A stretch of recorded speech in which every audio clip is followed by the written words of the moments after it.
A few state assets limited went into the liquidation on the 31st March 18. At that date, the balance sheet read as follows. We got the plant value is 2 lakh, stock 1 lakh, debtor दिया है, cash balance. Now less 5% debentures है, उसका amount उन्होंने outer column लिखा था 60,000 cut करके inner में लिखा है 60. And creditor 1 lakh 3,000. 60 plus 1 lakh 3 total outer column 163. Then represented by finance by 12,000 10% preference of 10 each 1 lakh 20 fully paid है 20,000 ordinary share of the equity share of 10 each fully paid of 2 lakh and less profit loss deficiency मतलब debit balance of profit loss तो balance sheet उन्होंने T form में नहीं दिया हुआ है तो जो debit deficiency of profit loss account दिया जाएगा डेबिट बैलेंस अगर ऐड हुआ था तो profit loss account credit balance होता है ऐसे ही प्रॉफिट लॉस रिजर्व का आपको कुछ लेना नहीं समझा चेक कर लो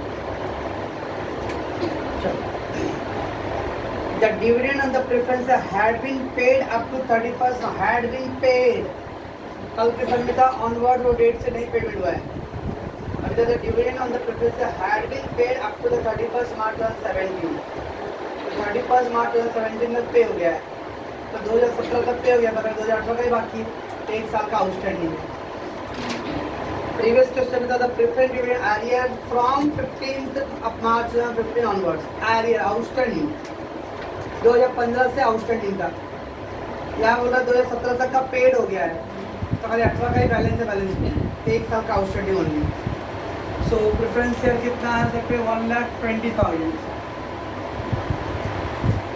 10% एंड देन एक साल का कितना है 12,000 रुपये 12,000 प्रेफरेंस डिविडेंड सर क्यूमुलेटिव नहीं दिया है जरूरत भी नहीं ना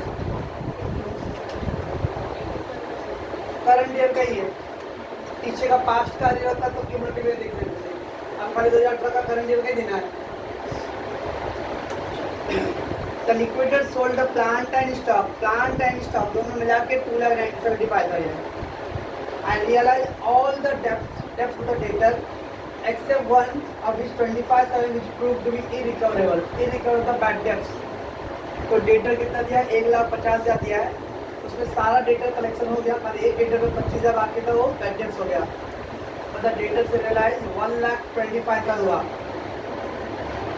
we got the debtor 1,50,000 realize all the debt with all the debtors except one of which 25,000 which we proved to be irrecoverable एक कस्टमर के पास 25,000 था वो irrecoverable है अब रिकवर नहीं होगा वो that is bad debts out of 150 का डेटा उसमें से 25,000 बैड डेट्स हो गया 125 collection He admitted the claim to all the creditors 5,000 of which were preferential admitted the claim मतलब है paid the creditors admitted the claim of all the creditors admitted मतलब accepted कि हाँ आपका पेमेंट करेंगे हम लोग He admitted the claim of all the creditor, but उसके अंदर 5,000 का प्रेफरेंस है देखो क्रेडिटर कितना है 1,03,000 है अब उसने बोला कि 5,000 का प्रेफरेंशियल क्रेडिटर है you have to break that तो 1,500 में 1,03,000 में 5,000 प्रेफरेंशियल क्रेडिटर हो गया और एक अनसेक्योर्ड क्रेडिटर हो गया 98,000 unsecured creditor 5,000 preferential creditor मतलब ब्रेक करके दिया हुआ 98,500 expense liquidation 1,800 and the debenture were repaid on 30 September इधर बुक है मार्च तक का ही और 30 सितंबर तो 6 महीना एक्स्ट्रा आएगा तो 30 सितंबर तो आफ्टर लिक्विडेशन का अमाउंट डिवेंचर है कितना 60,000 5% and 6 month के लिए 1,500 देखिए after liquidation interest 65 5% and then 6 months the liquidator remuneration was at 2% on the amount realized except cash तो ओपनिंग कैश नहीं लेना है the liquidator remuneration was at the rate of 2% on the amount realized except cash और आगे भी है. And the 2% amount distributed to the ordinary shareholder.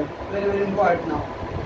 जितना उसने उन लोग का एग्रीमेंट क्या बनाया लिक्विडेटर एंड कंपनी के बीच में, आपको जितना हम लोग असेट का अमाउंट का रियलाइज करेंगे उसका 2% और प्लस ऑर्डिनरी शेयर को जो दे रहे पैसे उसका भी मुझे 2% चाहिए. ऑर्डिनरी मतलब इक्विटी. अब इक्विटी को कितना पे कर रहे उसके ऊपर 2% और इक्विटी को कितना पे करेंगे तो पेमेंट ऑर्डर में लास्ट में आएगा वो. तो कैसे करेगा वो सब देखेंगे. यहाँ पे लिक्विडेटर अनुसार दो केसेस में है. एक बोल रहा है असेट जितना रियलाइज हुआ एक्सेप्ट द ओपनिंग कैश उस पर 2% और फिर ऑर्डिनरी शेयर होल्डर जो है वो लोग को भी जितना पेमेंट होगा उसके ऊपर 2%. Prepare the liquidator final account and ignore the income tax. हम लोग तो पूरा क्वेश्चन इग्नोर करेंगे. रेडी है, पास कीजिए.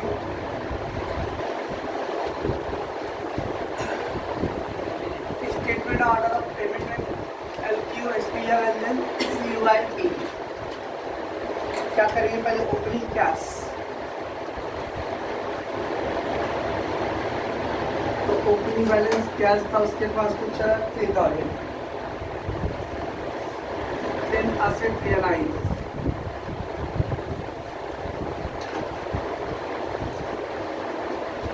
तो असेट रियलाइज दिया है स्टॉक एंड प्लांट दोनों मिला के 1 लाख से. स्टॉक का अलावा प्लांट का अलग नहीं है. प्लांट स्टॉक दोनों का कंबाइन है. Plant and stock 2,75,000. And then debtors. Debtor में 25,000 बैड डेट्स हो गया था तो 1,25,000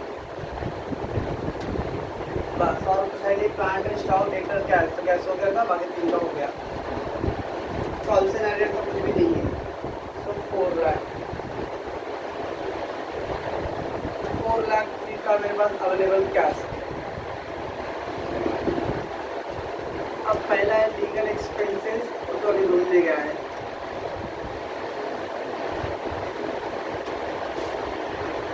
सो 4,03,000. then less liquidator remuneration. आप लिक्विडेटर रेमुनरेशन निकालेंगे कैसे? एक तो 2% का असेट रियलाइज पे और दूसरा ऑर्डिनरी को जितना पे करो उसका 2%. अब ऑर्डिनरी को पे करने तो हमको लास्ट स्टेप तक पहुंचना पड़ेगा. उसके बाद ही मालूम पड़ेगा. ठीक है, जितना मालूम है उतना कर. मान लेते हैं लिक्विडेटर का रेमुनरेशन असेट्स का बोला था रियलाइज का 2%. तो असेट रियलाइज मालूम है इसका 2% निकाल लेते हैं. अब आज ऑर्डिनरी को जितना देगी उसका निकाल के बाद में दोनों को जोड़ के करें. सो लिक्विडेटर रेमुनरेशन असेट रियलाइज है 4 लाख. तो 4 लाख का 2% 8,000. तो 395 हो गया.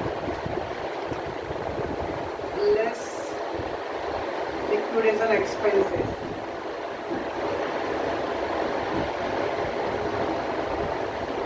So liquidation expenses कितना बोला था भाई? 1,600 का है.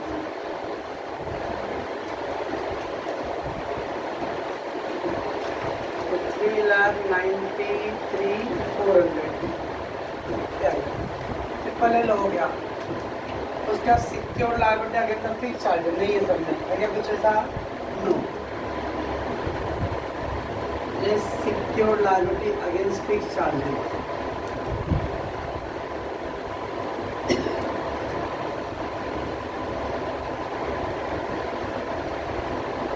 Not given. So 393,400. उसके बाद था preferential creditor. Less preferential creditor. Preferential creditor, yes, 5,000 है preferential creditor. 388,400 आ गया. After preferential creditor, less secured liability secured.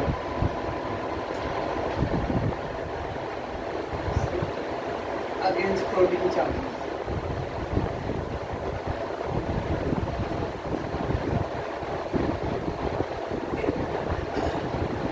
Liability secured against the floating charges, तो डिवेंचर दिया था 5%,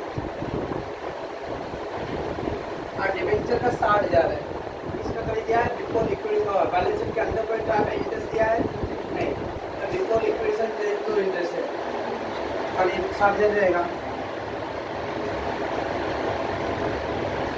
ऑर्डर में जरूर आए,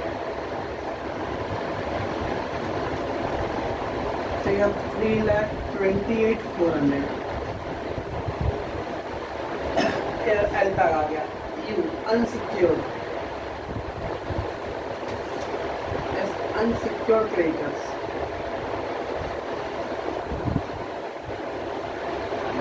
अनसिक्योर्ड क्रेडिटर में क्या दिया था, क्रेडिटर्स 98,000,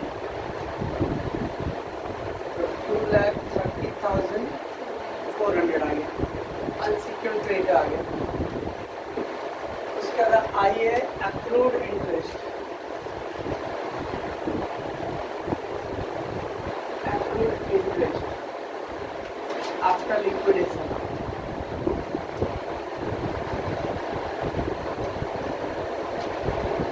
का अक्रूड इंटरेस्ट डिवेंचर का पेमेंट कब हो रहा था, 30 सितंबर को, तो डिवेंचर में रीपेड था 30 सितंबर, और आपका बैलेंस शीट मार्च, 6 महीने का इंटरेस्ट, डिवेंचर 60,000, 5% एंड 6 मंथ, 1,500 बराबर है 10, आ गया 2,28,900।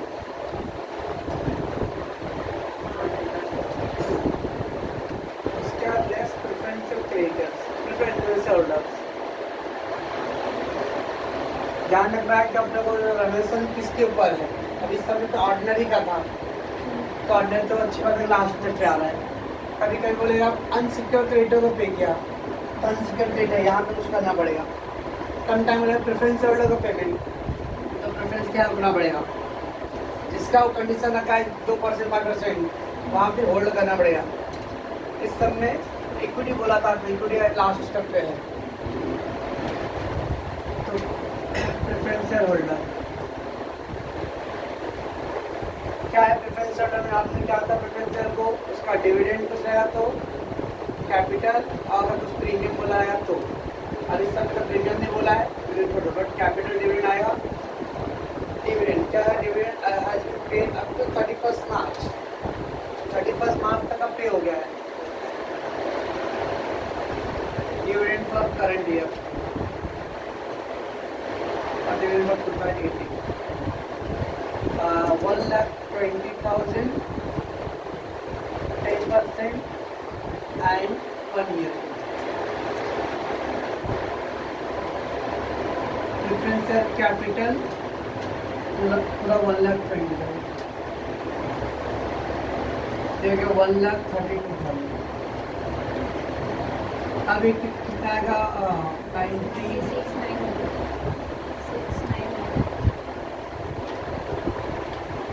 96,900 आ गया यही तक।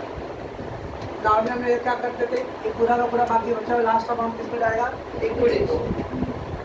अगर 96,900 पूरा इक्विटी को दे दूंगा तो लिक्विडेटर में बचेगा, इसको 2% को निकालना है उसमें से, तो लास्ट में क्या बोला है, 2% amount realise on the except cash and 2% amount distributed to the ordinary shareholder. जितना आप ऑर्डिनरी को दोगे उसका 2%। अगर मैं ऑर्डिनरी को 100 रुपये दूंगा तो 2 रुपये लिक्विडेटर लेगा। इसका मतलब अगर मुझे उसको 100 रुपये पे करना है तो 2 रुपये लिक्विडेटर दूँ, तो मेरे पास होना कितना चाहिए, 102 रुपये। 100 रुपये मैं आपको दे रहा हूँ तो 2 रुपये लिक्विडेटर को दूंगा, तो 102 मेरे पास रहेगा, तो उसमें 100 आपको दूंगा और फिर 100 का 2%, 98 बोल रही हूँ। कंडीशन क्या है, 98 अगर इक्विटी को दिया, इसका 2% लिक्विडिटी जाएगा, तो इसका 2% कितना आएगा, 18, 1 रुपया 96 पैसा, अब 1 रुपया 96 पैसा, इतना रुपये आपके हाथ में दिया, इतना रुपये लिक्विडिटी दिया, मेरे पास होना चाहिए 99 रुपीज़ 96 पैसे। तो अब हम यहाँ पे परसेंटेज करें, काउंट टू डू इससे क्या करना हम लोग को, लेस लिक्विडेटर रेम्यूनरेशन,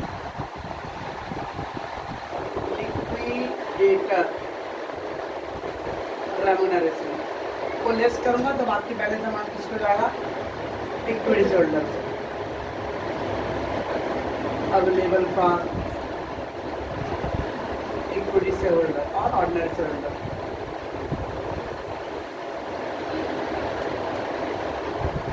अब रूल क्या है, ऑर्डिनरी को जितना भी दोगे उसका 2% उसको चाहिए, तो मेरे पास जितना उसको दूंगा मीन्स ऑर्डिनरी को उसका 2% और अमाउंट होना चाहिए, दोनों ऐड करके मेरे पास रहना चाहिए। तो इस मान लेते एग्जांपल हम लोग 100 rupees paid to the equity holder, अगर इक्विटी को 100 रुपये देता हूँ तो इसका 2%, 2 रुपये मेरे पास होना चाहिए किसके लिए, लिक्विडेटर के लिए।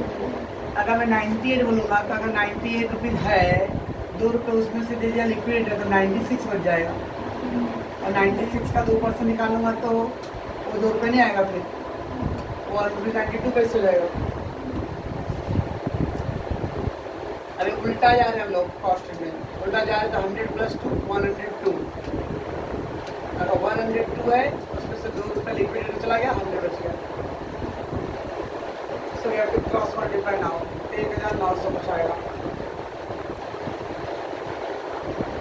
फिर हो गया 95,000।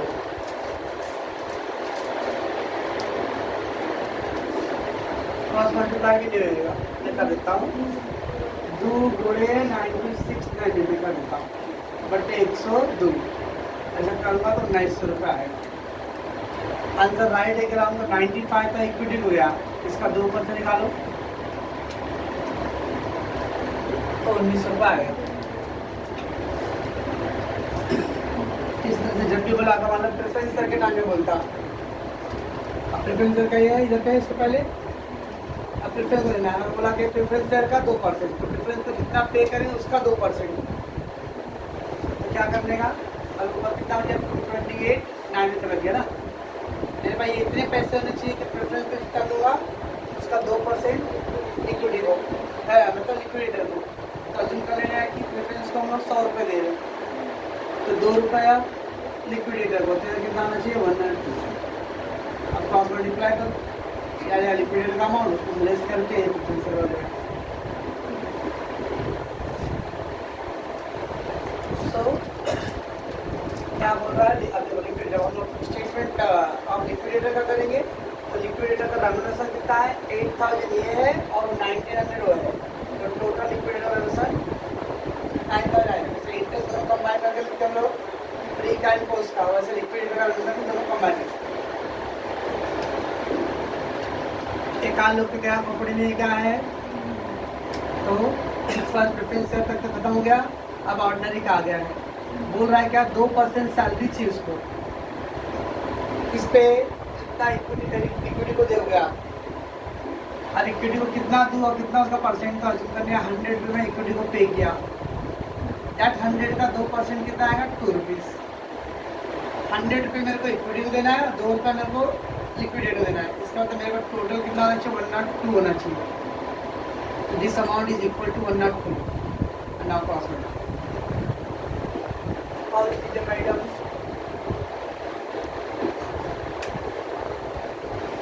क्या करेंगे, पहले हम लोग ओपनिंग कैश का income 3000, then asset realise,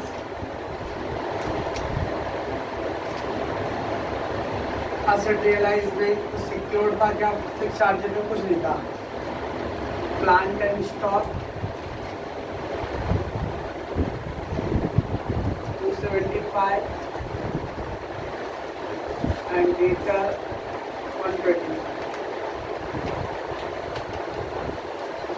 4 lakh.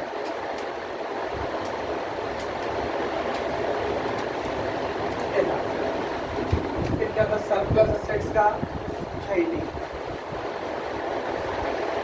Surplus on assets not there. फिर क्या था, call scenario received,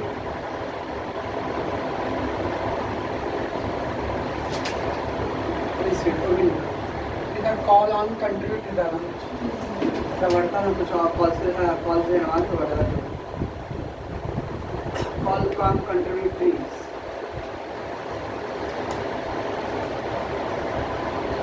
On dash share at the rate rupees dash each. कुछ कॉल वाल नहीं है. इधर पहला था लीगल एक्सपेंस, अभी जो घूमने गया है. फिर था लिक्विडेटर रेम्यूनरेशन रेट, और लिक्विडेटर रेम्यूनरेशन 8000 का शेयर के ऊपर है एसेट रियलाइजेशन पे, और कुछ 1900 रुपये आता है उधर ऑर्डिनरी शेयर का, तो दोनों का ऐड करके लिखना है. तो लिक्विडेटर रेम्यूनरेशन 9900. फिर था लिक्विडेशन एक्सपेंसेस. लिक्विडेशन 1600.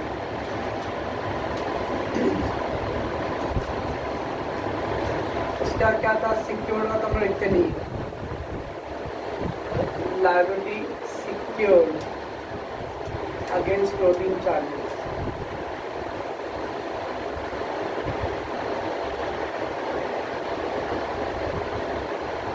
तो liability secured against floating charges.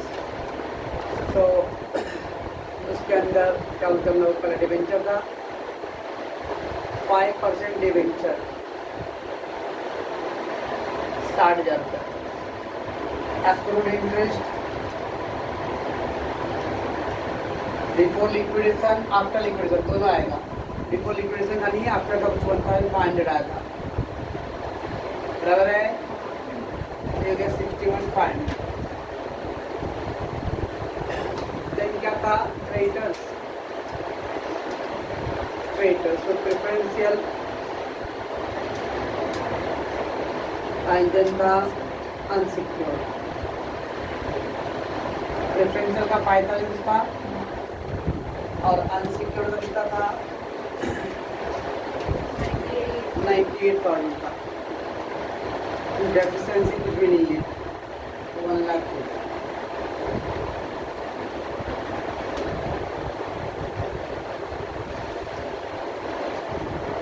Refund to contributories.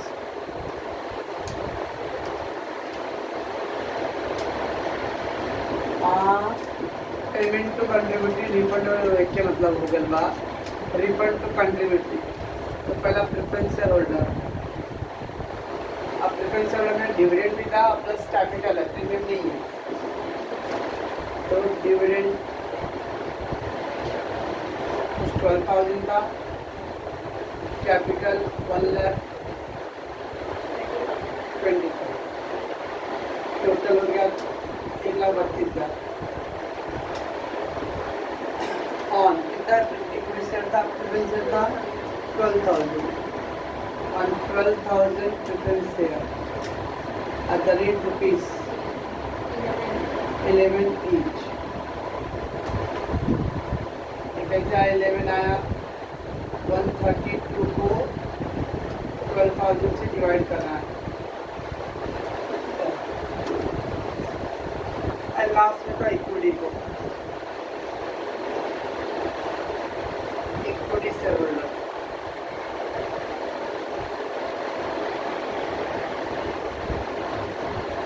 अब उसको कितना पे हो रहा है 95,000.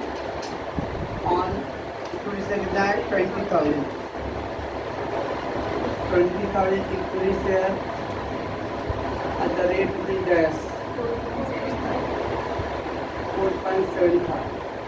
95,000 upon 20. बस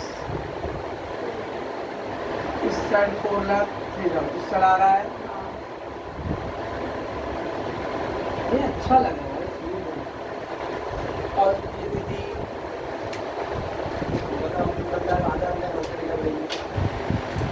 Question number 10. XYZ Limited went into liquidation on 31st December 2017. XYZ Limited went into liquidation on 31st December 2017. There is a date of liquidation is there. 31st December है. Remember. अभी तक 4 साल 3 साल जो भी हुआ उसके अंदर मार्च था. Asset realized where stock 1 lakh, plant 75,000, अब कैश दिया ओपनिंग, तो आपको डायरेक्टली बैलेंस शीट जो है वो सब जो चाहिए वो दिया है। तो असेट रियलाइज हो गया, stock, plant and cash opening. Liquidation expense readymade दिया है, क्रेडिटर 90,000 है, इन दैट 8,000 प्रिफरेंशियल, तो इसका था 82 एंड 8, 90,000 क्रेडिटर है, ब्रैकेट में दिया है 8,000 प्रेफरेंशियल है, 8,000 प्रेफरेंशियल क्रेडिटर हो गया, और अनसिक्योर्ड क्रेडिटर हो गया 82,000 unsecured creditor.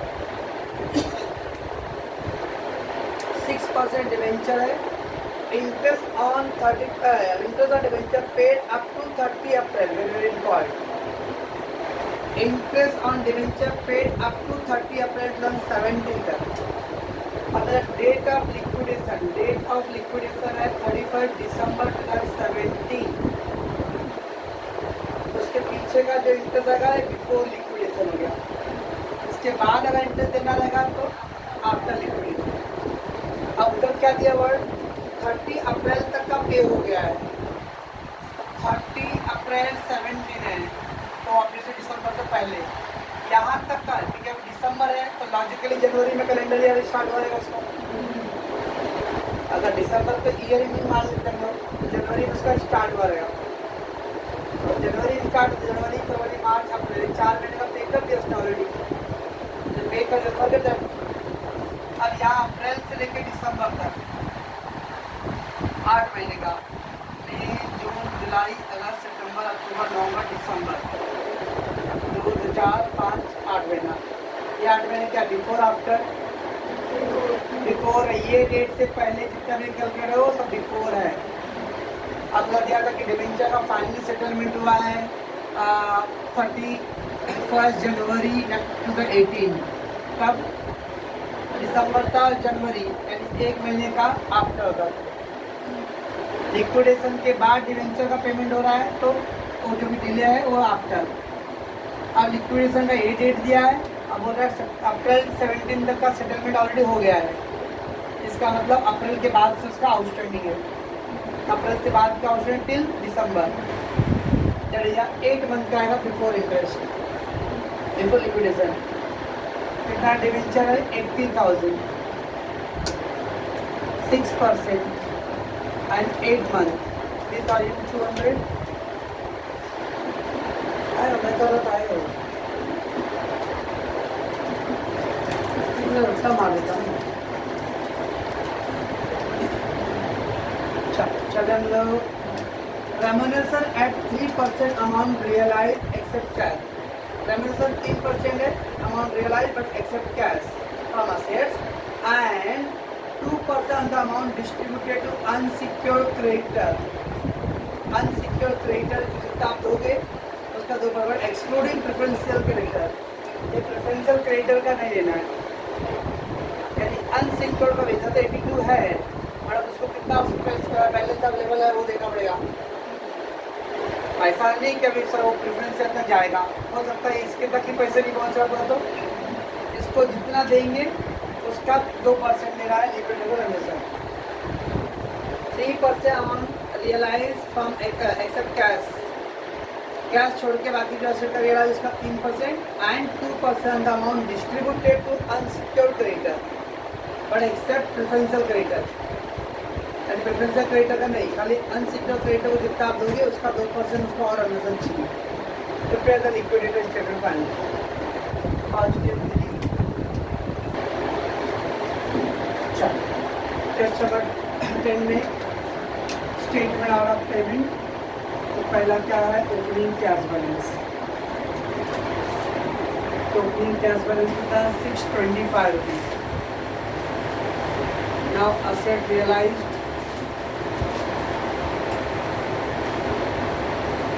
asset realized, you got stock 1 lakh, plant 75, 175 बराबर है कुछ क्या कॉन्सिडर रजिस्ट्रेशन दिया है, कुछ भी नहीं, 175 625 available cash. Liquidation expense, liquidation घूमने गया है।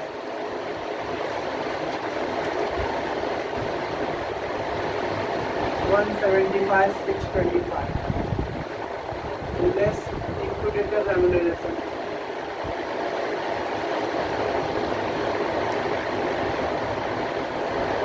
Liquidator remuneration कितना दिया? Liquidator remuneration 3% on the amount realise except cash from assets. Asset से जितने पैसे आ रहा है उसके ऊपर, बट एक्सेप्ट कैश है इसके, इस पे लूँ तो कैश भी जुड़ जा रहा है, तो 175 पे लूँगा मैं, तो 1,75,000 तो उसके ऊपर 3%, 17 पे 5,250 कितने आ गया?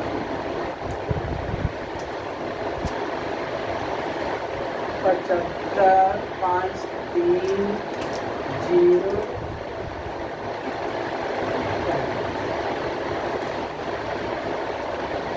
less liquidation expenses,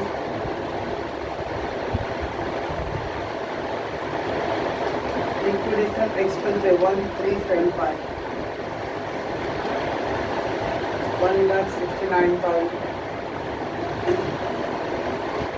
लिक्विडेशन हो गया। उसके बाद less secured liability against fixed charges, ऐसा कोई एसेट नहीं है।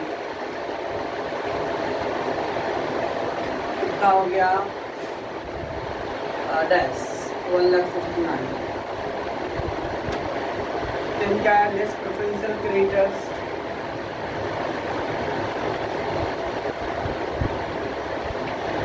प्रेफरेंशियल क्रेडिटर्स कितना था? प्रेफरेंशियल क्रेडिटर 8,000 का, 1,61,000। then क्या था? Less liability secured against floating charges,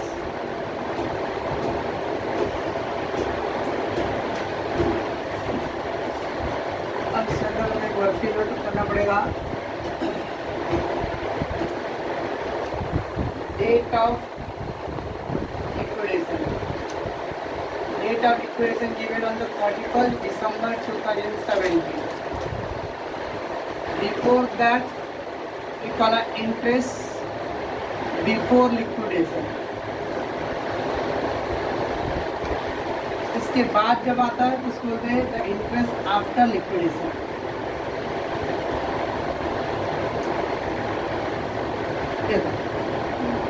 अब उन्होंने क्या दिया है? 30 April 2017 till that date interest already they paid, interest on debenture paid up to 30 April 2017। 30 अप्रैल तक का पेमेंट उन्होंने कर दिया पहले से ही, so already paid the interest. यहाँ तक जब ऑलरेडी पेड होगा तो उसके बाद सब आउटस्टैंडिंग है, this phase will be the outstanding. बराबर है? 30 अप्रैल का पूरा पेमेंट हो गया है, 30 अप्रैल से लेके लिक्विडेशन डेट तक का ये आउटस्टैंडिंग है। कितना महीना आ रहा था? 8 मंथ। तो डिवेंचर कितना भाई? 80,000 है, उसके 6% एंड 8/12। सॉरी क्या कमरे में क्या पढ़ रहा हूँ? डेट ऑफ लिक्विडेशन दिसंबर है, ये नहीं लिखा ये डेट के बाद आया, ये लिक्विडेशन डेट नहीं है। लिक्विडेशन के बाद का इंटरेस्ट रहेगा तो अभी तक बोला नहीं डिवेंचर कभी सेटल हुआ है। अगर मान लो डेट डाल कॉम्प्लिकेटेड करना चाहेगा बोल देगा कि debenture settle on the 28 February 2018। Debenture settle 28 फरवरी 2018 और लिक्विडेशन डेट है दिसंबर, और लेकिन डिवेंचर का सेटलमेंट कर रहा हूँ मैं 28 फरवरी को, इसका जनवरी और फरवरी 2 महीना एक्स्ट्रा जा रहा है। ये 2 महीने का क्या आता था? आफ्टर इंटरेस्ट का आता था, but debenture settlement not given, तो यहाँ तक है नहीं। इसका नहीं देने का मतलब क्या है? लिक्विडेशन से पहले सेटलमेंट भी हो गया रहेगा।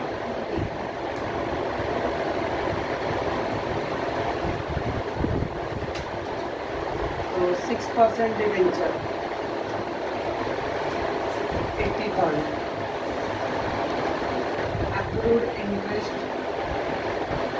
before liquidation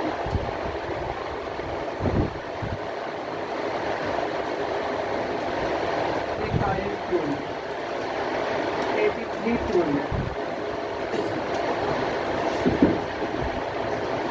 1,61,000 minus 83,200 16,800 77,800 77,800 बैलेंस आ गया प्लेस करने के बाद। अच्छा क्या हो गया अपना यहाँ तक एल तक हो गया। अब यू यानी अनसिक्योर्ड क्रेडिटर, अब इतना पैसे अवेलेबल है, यही पैसे किसको देना मेरे को, अनसिक्योर्ड क्रेडिटर।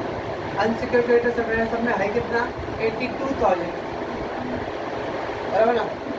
अनसिक्योर्ड क्रेडिटर 82,000 है, अब मेरे को जो 77 ही बच रहा है, मतलब अनसिक्योर्ड को भी पूरा पेमेंट नहीं हो पाएगा। और प्लस इसके अंदर मेरे पास और लिक्विडेटर का भी कुछ पैसा रहेगा salary. Unsecured creditors given the creditor 90,000, उसके अंदर दिया प्रेफरेंशियल 8,000 और अनसिक्योर्ड है 82,000।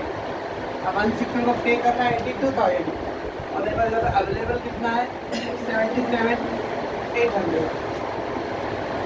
दैट मीन्स इसी को नहीं पूरा हो रहा तो आगे कहाँ जाएंगे हम लोग, बाकी आगे भी जाने का सवाल ही नहीं है। उसका इंटरेस्ट है कि आफ्टर वो भी नहीं है, रहेगा तो भी नहीं जाएंगे क्योंकि अवेलेबल ही नहीं है सिक्के के हिसाब से। और उसका प्रेफरेंस है इक्विटी है, जब से कंपनी का सब उस सबने कहीं प्रेफरेंशियल कैपिटल और इक्विटी कैपिटल दे दिया है क्योंकि उसको वहाँ तक रीच ही नहीं होने वाला है। अच्छा बट अब इसमें से पहले क्या करना पड़ेगा, लेस लिक्विडेटर रेम्यूनरेशन, इतना देने के बाद रहेगा पेमेंट टू अनसिक्योर्ड क्रेडिटर।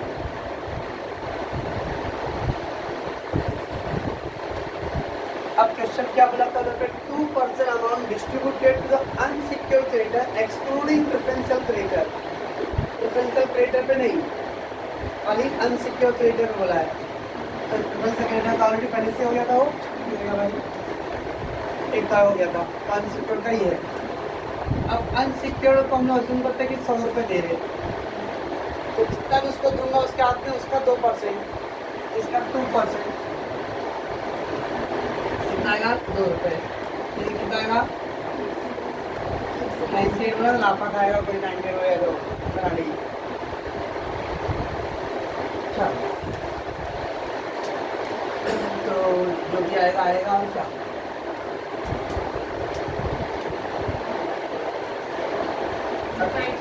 हाँ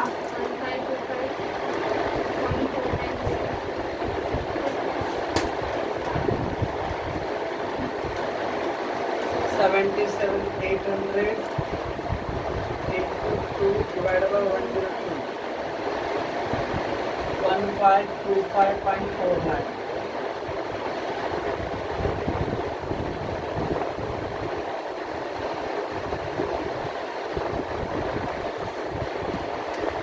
आपको छुट्टियाँ लेना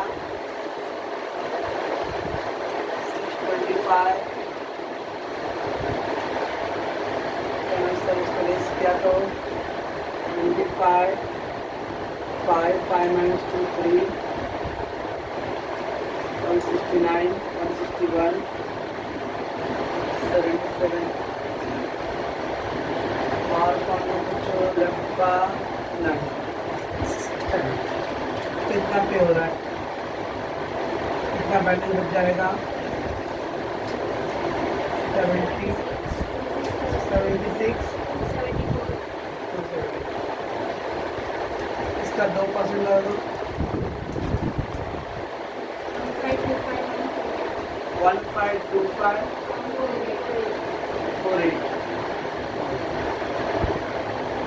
बस और कीजिए।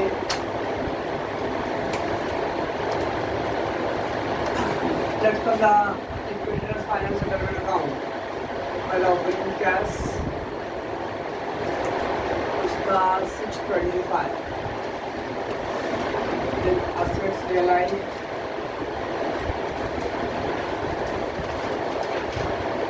ऑफसेट फेयर में पहला स्टॉक था plan 1,75,000. Then after surplus of assets not given at all. Then policy in arrear, capital in the policy in arrear करेगा. Call from contributories.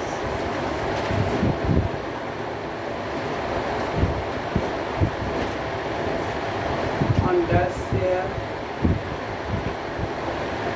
after that is that each. नहीं है sir. अब इसका पर legal expenses not given. Liquidator remuneration. अब liquidator remuneration कितना आता पहला 3%, 5250. अब प्लस 1526 67 लिक्विडेटर रेमुनेशन ये भी हो गया. लिक्विडेटर एक्सपेंसेस लिक्विडेटर एक्सपेंस 1375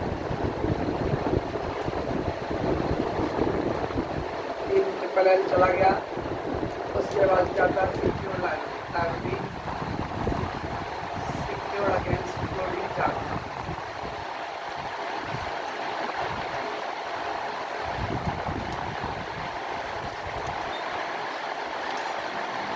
इसके अंदर पहले 6% डिवेंचर था. 6% डिवेंचर 18,000. अप्रूव्ड इंटरेस्ट अब बिफोर लिक्विड से आपको एक ही खाली है 3,200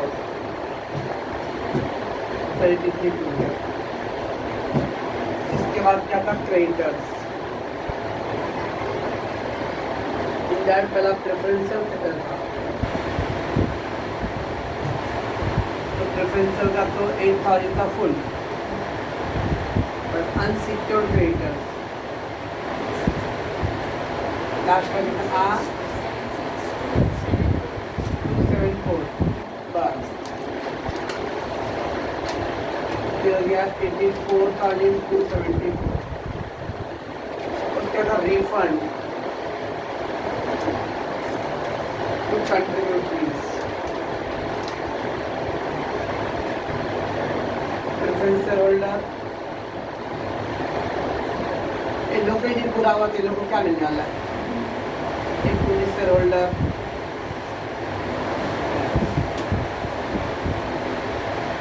175,625 जा रहा है 175,625. अच्छा लग रहा है यार ये सब.